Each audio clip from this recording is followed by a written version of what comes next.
Ni kusalimu kwa jina takatifu la Bwana Yesu Kristo. Leo kuna somo mpya ambalo hujawahi wenda kulisikia, litakaloweza kukuvusha hatua moja kwenda hatua nyingine kwenye masuala ya kinabii, lakini pia kujua chanzo, asili na mwelekeo na nuru ya maisha yako. Leo tuna topic inasema mbinu kuu mbili kuu ambazo Mungu wa kweli anazitumia ili ujue nyota yako, ujue nuru yako, ujue chanzo cha maisha yako na jinsi ulivyoumbwa na kusudi lako hapa duniani. Tunaona hili jambo si jambo geni tukiangalia kwanza kwenye Biblia takatifu kipindi Yesu Kristo alipozaliwa. Tunaona Yesu Kristo alipozaliwa ni nini kilionekana na mamajusi waliona nini. Kumbuka hapa kuna wanadamu wapo wanaishi, lakini kuna watu wanakujua vizuri zaidi ya wewe unavyojijua. Kuna watu wa giza wanakujua vizuri, ndio maana wanapambana na wewe kwenye ulimwengu wa roho wachukue kile ambacho wameweka kwenye maisha yao. Tunaona Yesu Kristo alipozaliwa, makuhani hawakujua chochote, wainjilisti hawakujua chochote, watumishi wa Mungu hawakujua chochote, lakini kuna watu wa giza waliweza kujua na kufahamu Yesu ni mtu wa aina gani, Bwana wetu ni mtu wa aina gani. Tusome kwanza kwenye kitabu cha Mathayo kuanzia sura ya 2, mstari wa 1 mpaka ule wa 12. Maandiko yanasema, Yesu alipozaliwa katika Bethlehemu ya Uyahudi zamani za mfalme Herode, tazama mamajusi wa mashariki walifika Yerusalemu wakisema, yuko wapi yeye aliyezaliwa mfalme wa Wayahudi? Angalia, mamajusi wanafika Bethlehemu ya Uyahudi wakiuliza kwamba yuko wapi aliyezaliwa mfalme wa Wayahudi. Ni kwa nini waseme ni nani aliyezaliwa, yuko wapi mfalme wa? Kwa nini wamuite mfalme wa Wayahudi? Ukiendelea mstari wa 2 anasema, kwa maana tuliona nyota yake mashariki nasi tumekuja kumsujudia. Unaona? Mstari wa 3 anakuambia, basi mfalme Herode aliposikia hayo alifadhaika na Yerusalemu pia pamoja naye. Akakusanya wakuu wa makuhani wote na waandishi wa watu, akatafuta habari kwao Kristo azaliwa wapi. Nao wakamwambia, katika Bethlehemu ya Uyahudi. Kumbuka mamajusi wao waliona ishara ya nyota, lakini hawa makuhani wenyewe hawakuwa na hiyo elimu na macho ya kuona. Wao walirudi kwenye vitabu kupekua, kuangalia. Sasa kuna watu kwenye maisha yako wanaona wewe una kitu gani, lakini wewe haujui. Hata baadhi ya watumishi wa Mungu hawajui. Sasa tunaendelea hapa. Anakuambia mstari wa 5, nao wakamwambia katika Bethlehemu ya Uyahudi, kwa maana ndivyo ilivyoandikwa na nabii. Mstari wa 6 anakuambia, naye Bethlehemu katika nchi ya Yuda, huu mdogo kama katika wajumbe wa Yuda, kwa kuwa kwako atatokea mtawala atakayewachunga watu wangu Israeli. Unaona, Yesu Kristo ni mfalme, Yesu Kristo ni mtawala, Yesu Kristo nyota yake inaonekana upande wa mashariki. Mstari wa 7 maandiko anasema, kisha Herode akawaita wale mamajusi falahani, akapata kwao hakika ya muda tangu ilipoonekana ile nyota. Unaona, kumbe nyota inapoonekana kwenye ulimwengu wa roho, hapo hapo ndipo mtoto anazaliwa. Sasa kuna vitu nitakufundisha ambavyo vitaweza kuclassify nyota ya maisha yako na neema ambayo Mungu ameweka ndani yako, ili uweze kujua na kujijua mapema wewe ni mtu gani, na ili uweze kufanya kitu fulani kitakachoweza kukuinua na kujua Mungu amekupa kusudi gani kwenye maisha yako. Lakini 8 anakuambia, akawapeleka Bethlehemu akasema, shikeni njia. Sasa Herode anawaambia mamajusi wale, shikeni njia mkaulize sana mambo ya mtoto, na mkisha kumwona nileteeni habari ili nami niende nimsujudie. Alafu 9 anakuambia, nao waliposikia maneno ya mfalme walishika njia, na tazama ile nyota walioiona mashariki ikawatangulia hata ikaenda ikasimama juu ya mahali alipokuwapo mtoto. Nao walipoiona ile nyota walifurahi furaha kubwa mno. Kumbuka waliona nyota juu, alafu chini mtoto amezaliwa. Na yule mtoto kumbuka alikuwa ameshapewa jina kabla hata ya kuzaliwa. Mstari wa 11 maandiko anasema, wakaingia nyumbani wakamwona mtoto pamoja na Mariamu mamaye, wakaanguka wakamsujudia. Nao walipokwisha kufungua hazina zao, wakamtolea tunu, dhahabu, uvumba na manemane. Kumbuka, tunu, dhahabu, uvumba na manemane ni harufu ya nyota ya Yesu Kristo. Kwa kila mwanadamu ana harufu ya nyota yake. Kila mwanadamu ana namna nyota yake inavyoonekana anapokuwa anaumbwa, anapokuwa anazaliwa. Kumbuka, muonekano wa mwanadamu lazima ujikite kwenye vitu vikuu viwili: nyota yako, lakini pia na majina yako. Yesu Kristo kabla ya kuzaliwa tunaona kwanza alipewa jina, lakini pia siku ya kuzaliwa nyota yake inaonekana. Mamajusi wakaona huyu ni mfalme amezaliwa. Harufu yake uvumba, manemane, tunu na dhahabu. Sasa kuna kitu pia nataka tukisikilize. Ukisoma kile kitabu cha Mithali 22:1 anakwambia heri jina jema kuliko mali nyingi. Lakini pia anakwambia heri neema kuliko fedha na dhahabu. Hicho kitu lazima ukijue. Na Mungu kuna wengi aliwabadilisha majina. Kuna wengi aliwaita majina. Yesu Kristo mwenyewe kuna watu aliwabadilisha majina, akawapa majina yao ili kusudi la maisha yao litimie. Kwa hiyo jina lako linaweza kukuzuia au jina lako linaweza kufanikisha kusudi fulani. Kwa hiyo kuitaita majina kunaweza kubadilisha mfumo wa nuru yako kwenye maisha. Kumbuka Yesu anasema sisi ni nuru ya ulimwengu na ni chumvi ya ulimwengu. Ukisoma kile kitabu cha Mathayo sura ile ya 5 mstari wa 13 na 14. Sasa kuna kitu nataka ukione. Kuna kitu nataka nikufundishe ambacho kitabadilisha mtazamo mpya wa maisha yako. Sasa basi tuje kwenye swali la leo ambalo nataka nikufundishe na nitakufafanulia na nitakuonesha nini cha kufanya ili kujua kusudi lako, ili ujue nyota ya maisha yako, ili uweze kutambua Mungu anaangalia nini kwa mwanadamu na ili aweze kukupa kusudi fulani au utambue kusudi la kuumbwa kwako. Kuna mbinu za aina mbili za kujua nyota yako, nuru yako na kusudi la maisha yako hapa duniani. Yaani neema uliowekewa, lakini pia na nuru uliowekewa kwenye maisha yako. Sasa kuna vitu viwili vya kuangalia. Kitu cha kwanza cha kuangalia ni kipindi Mungu anakuumba. Sasa kwenye kipindi Mungu anakuumba tunaangalia kivuli chako wewe. Ndio maana mwanadamu kivuli kinapoondoka na yule mwanadamu ametoweka. Mfu huwa haoneshi kivuli. Kitu kilichokufa ambacho ni mwanadamu na kivuli kinaondoka. Mwanadamu anapokuwa hai ndo kivuli kinakuwepo, anapokufa kivuli kinaondoka. Kivuli ndo kitu kinachoitwa roho. Ndio maana mwanadamu kivuli kile kwenye usiku au kilala kinasafiri, kinaondoka. Kwa mwanadamu anakuwa na kivuli ambayo ni roho. Anakuwa na nafsi ambayo ni ufahamu, lakini pia anakuwa na mwili ambacho ni kiwiliwili cha nje. Ni kama kwenye mfumo wa mbinguni kuna Roho Mtakatifu ambaye ni roho, lakini kuna mwili ambaye ni Yesu Kristo ni neno, lakini pia kuna nafsi ambaye ni Baba. Ndio maana ukisoma kitabu cha Mathayo Mwanzo 1:26 mpaka 28 anakuambia na tumuumbe mtu kwa sura na kwa mfano wetu. Sasa basi, cha kwanza katika kujua nuru ya maisha yako, kusudi la maisha yako na nyota ya maisha yako na wewe ni mtu gani, utakuwa nani duniani. Cha kwanza Mungu anachokuwa anazingatia ni kipindi kile Mungu anakuumba. Kivuli chako kielekea upande gani? Roho yako ilielekea upande gani kabla ya kuja duniani ulipokuwa unatengenezwa? Sasa tunaona Yesu Kristo nyota ilionekana upande wa mashariki. Ina maana wa kwanza kuna wale wanaozaliwa roho zao au kivuli cha maisha yao kikaelekea mkono wa kuume wa Baba au tunasema upande wa mashariki wa Baba. Wale ni watu ambao wao ina maana kivuli chao kinaelekea mashariki. Baada ya hapo nitakupa sifa za wale watu.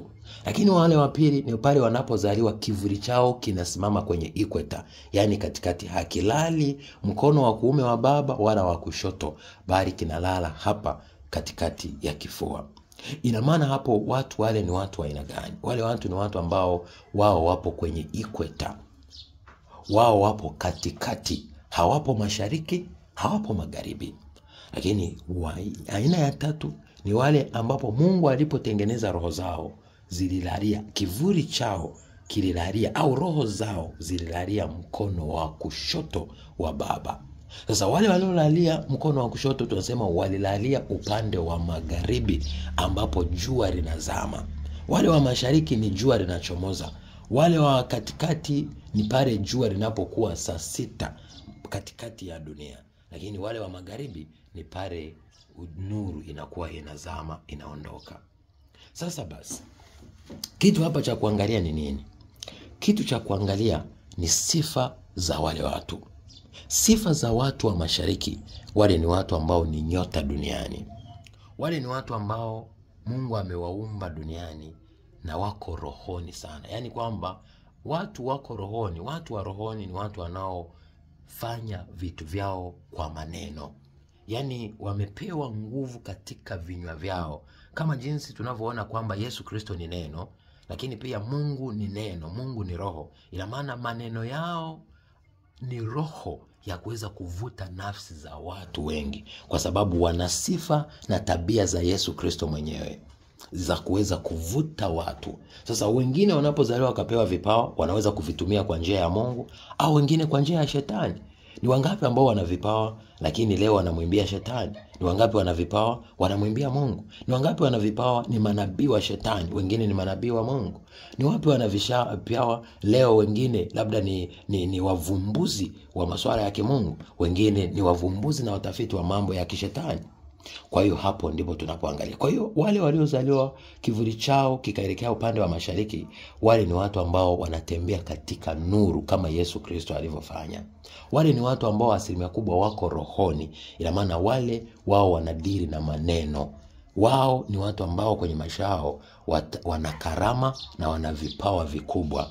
Sasa wale watu unaweza kukuta ni manabii wakubwa, viongozi wakubwa, waimbaji wakubwa, watafiti wakubwa, wabunifu wakubwa, wavumbuzi wakubwa, wana teknolojia wakubwa. Ina maana Mungu ameweka neema na ubunifu wa hali ya juu kama Yesu Kristo alivyokuwa na mvuto na kibali. Na maana nuru ya maisha yao inang'ara kama jinsi jua linavyowaka.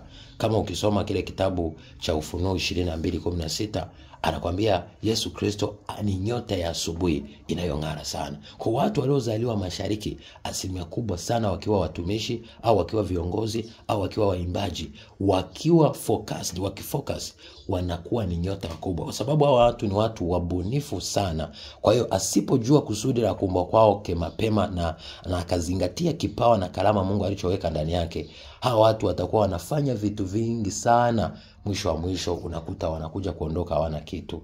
Lakini pia watu hawa ni watu ambao shetani anawatafuta sana na kuwaweka kwenye uharibifu sana na kuwapitisha kwenye tabia mbaya sana, kwa sababu watu hawa wanatengeneza maadui wakubwa, kwa sababu wanakuwa na kibali cha hali ya juu na wanakuwa ni watu ambao wana nuru na wana mvuto kwenye ulimwengu wa roho.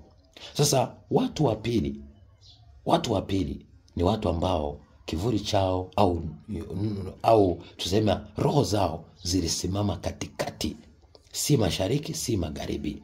Ina maana ni muda ambao jua lipo katikati. Watu hawa walipokuwa wakizaliwa, ina maana watu hawa ni watu ambao hawawezi wakawa na karama sana, lakini pia hawawezi wakawa maskini sana. Yaani watu ambao hawezi ukakuta wana vipawa vikubwa sana, lakini pia hawezi wakawa ni watu wanatumia nguvu kubwa sana za kimwili au kutafuta mafanikio. Ni watu ambao wako wastani. Kwa unaweza kukuta ni mtu ambaye kiroho yuko vizuri na kidunia yuko vizuri. Kiroho yuko vizuri, yani 50-50. Unakuta ni mtumishi anaweza sana mambo ya kiroho wastani, lakini pia na masuala ya kibinadamu ya kidunia, labda biashara na vitu kama hivyo, ni wastani. Kwa watu wale wakitambua kusudi lao mapema, wanaweza pia kuinuka na kufanya mambo makubwa. Lakini wasipojua kusudi lao, wanakuwa ni watu wa magharibi, wanakuwa ni watu wasiofanikiwa, wasio na nuru kwenye maisha yao. Lakini watu hawa sana sana, wao ni watu wanaopenda ujuzi. Ina maana hawana kalama, hawana vipawa, lakini unakuta wao wana ujuzi, unakuta ni mafundi wengi. Lakini watatu ni watu wa magharibi. Watu waliozaliwa kivuli chao kikaelekea magharibi jua linapozama. Ina maana wale kipindi wanazaliwa, ina maana walichengana na baraka za Mungu za ufalme wa mbinguni. Wale ni watu ambao wamesimikwa duniani. Wao ni watu wa dunia sana sana. Mawazo yao ni ya duniani, fikra zao za duniani. Hata wakifanya vitu, wao hawaangalii maisha baada ya hapa. Wao wanahisi ufalme wao ni wa duniani. Ni watu ambao wako tayari kufanya chochote, hata kutoa kafara watu. Kama ni wachawi, wao wachawi wakubwa, kwa sababu ni watu ambao wanahisi wao hawajafanikiwa, hawajapendwa na Mungu, hawana neema. Labda tu njia ya udanganyifu, wanapofanikiwa wanaweza kufanya mambo makubwa, hata kutoa kafara. Watu hao ni watu ambao sana sana wanatumia nguvu kubwa kwenye safari ya maisha yao. Watu hawa ni watu ambao sana sana wao wanapenda kuajiriwa. Hawezi wakawa wabunifu na hawezi wakawa na kitu chao cha kufanya kwenye maisha kinachoendana na kusudi la kuumba kwao. Sasa ni lazima ujue, ufahamu, uelewe. Watu wa mashariki sana sana wao mafanikio yao makubwa ni pale wanapofanya vile kulingana na vipawa vyao. Wengine kama ni manabii, kama ni watumishi wa Mungu, au kama ni viongozi, au kama ni waimbaji, ukijikita kwenye kile kitu ambacho uko nacho kipawa, utafanikiwa sana. Lakini watu wengine hawa wa katikati, ina maana wengi sana sana unakuta ni ujuzi. Lakini watu wa magharibi sana sana wao wanapenda kuajiriwa. Na wao kwa sababu ya maisha magumu na nuru kutokuwepo, wengi huwa wanakuwa na wivu. Lakini wengi unakuta wako tayari kufanya chochote ili mradi wafanikiwe. Wengi ndio unakuta wanaingia kwenye vikundi hatari vya mauaji ili wazidi kutengeneza nuru na kufanikiwa sana duniani. Unakuta kama ni mtu ametumia ushirikina, anakuwa mfanya biashara mkubwa, au kama ametumia ushirikina, unashangaa amepata cheo kikubwa sehemu fulani kwa sababu ametumia njia ambayo sio ya kibinadamu au ya kimungu. Lakini baada ya kuangalia hicho kitu na kujijua wewe ni nani. Kwa hiyo angalia wewe mission kwenye maisha yako. Kwenye maisha yako wewe ni nini ambacho kinakuvuta? Je, ni kipawa na kalama? Je, ni mtu mwenye ujuzi? Je, ni mtu ambaye wewe huna ujuzi, huna kalama, wewe ni kuajiriwa? Utaweza kujua wewe ni wa mashariki, ni wa katikati, au ni wa magharibi. Jua kipindi linachomoza kama Yesu Kristo, au kipindi lipo katikati ambalo kuna jua kali, au ni magharibi linazama, nuru inaondoka. Lakini sifa ya pili au njia ya pili pia ya kugundua kusudi la maisha yako na kuendeleza neema yako ni majina yako. Kuna watu wengine hawaelewi, hawafahamu, wanaita majina tu bila kujua maana yake. Mithali 22:1 anakuambia heri jina jema kuliko mali nyingi. Heri neema kuliko fedha na dhahabu. Kuna nguvu katika jina. Kumbuka jina ni neno. Mwanzo lilikuwepo neno, akasema ikawa. Na tunaona Adam anatamka majina. Kila jina aliloliita ndio likawa la kiumbe kile. Ndio maana tunaona Yesu Kristo anazaliwa, alipewa jina. Yohana kipindi anazaliwa, walipewa jina. Lakini kuna Samson, kuna watu wengi Mungu aliwapa majina kabla ya kuzaliwa kwao. Lakini kuna wengine Mungu mwenyewe aliwabadilisha majina ili wabebe kusudi fulani. Ibrahimu alikuwa anaitwa Abraham ili awe baba wa mataifa, akaitwa Ibrahimu. Sarai alikuwa anaitwa Sarai ili awe mama wa mataifa na aliyebarikiwa, akaitwa Sara. Tunaona Simon ili aweze kubeba na msingi wa kanisa, Yesu Kristo alimbadilisha jina akamuita Kefa au Petro au jiwe, ikiwa anamaanisha uwe ni msingi ambapo kanisa halitotikisika. Lakini neno Simon lisingeweza kubeba ile dhana ya Kristo. Lakini tunaona Yakobo na Yohana, Yesu mwenyewe anawabatiza jina Boanerges, wana wa ngurumo, ili wakienda kuombea watu na kueneza injili wapate kibali cha hali ya juu. Ndio maana watu wa dunia unawashangaa, watu wanajiita majina makubwa, mara baba lao. Mwingine anajiita Diamond, mwingine anajiita Bulldozer, mwingine anajiita mimi ni fulani, mimi ni fulani, mimi ni fulani. Watu wa giza wao wanajua nguvu katika majina. Ndio maana Yesu mwenyewe aliwaita baadhi ya watu majina. Yesu mwenyewe aliandaliwa jina mapema likibeba kusudi la maisha yake. Ndio maana alipozaliwa nyota ikaonekana mashariki inayong'ara sana. Lakini akawa ameshapewa jina. Jina la Yesu lilikuwa linamaanisha ukombozi. Lakini na nyota yake akiwa na nyota ya kifalme. Kipindi anazaliwa ina maana kivuli chake kilikuwa mashariki. Ngoja nikuoneshe neno moja hapa, utaweza kugundua kitu cha tofauti. Haya ninayokufundisha ni mafunuo ambayo Mungu mwenyewe Roho Mtakatifu ameniongoza ili niweze kukuelekeza, usije ukakuta unatafuta kujitafuta wewe ni nani, na unakuja kuzeeka hujajua kusudi lako. Na ukinitafuta, Mungu atanipa neema, nitakushauri, nitakuongoza, nitakuelekeza, na utaweza kujua kusudi lako na Mungu ameweka kitu gani ndani yako. Kusoma Luka 1:31 mpaka 35. Hebu angalia kitu cha ajabu. Maandiko yanasema, tazama, anamwambia sasa malaika, anamwambia Bikira Maria, tazama utachukua mimba na kumzaa mtoto mwanaume. Unaona, anampa mapema kabisa, jina lake utamuita Yesu. Unaona, alafu kazi atakazozifanya Yesu hata kabla ya kuzaliwa ameshapewa. Anasema huyu atakuwa mkuu, ataitwa mwana wa aliye juu, na Bwana Mungu atampa kiti cha enzi cha Daudi.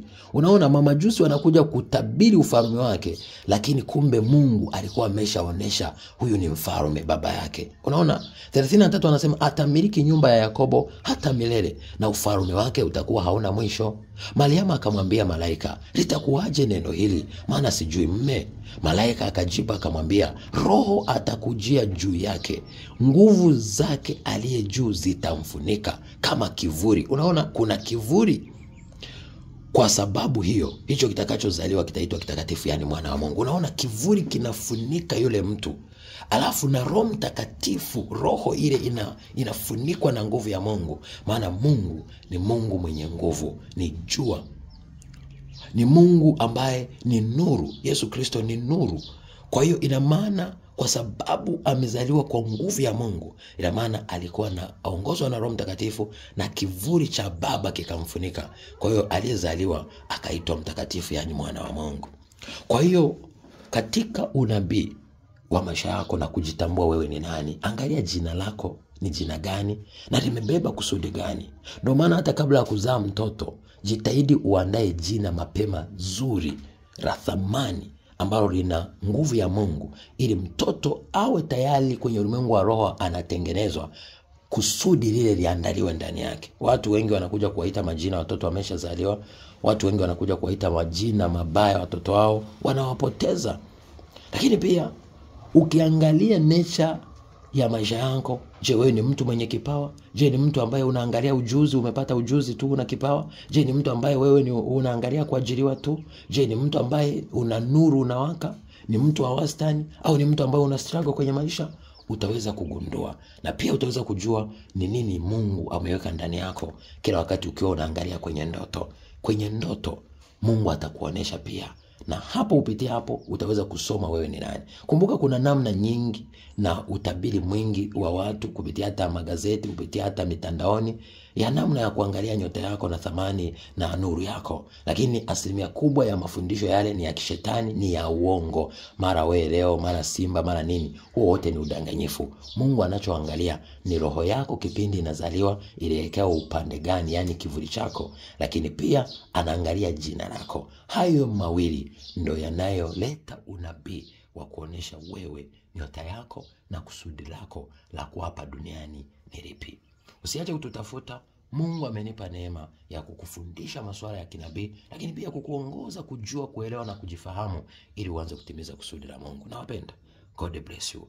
Be a shining star in Jesus' name. Shalom.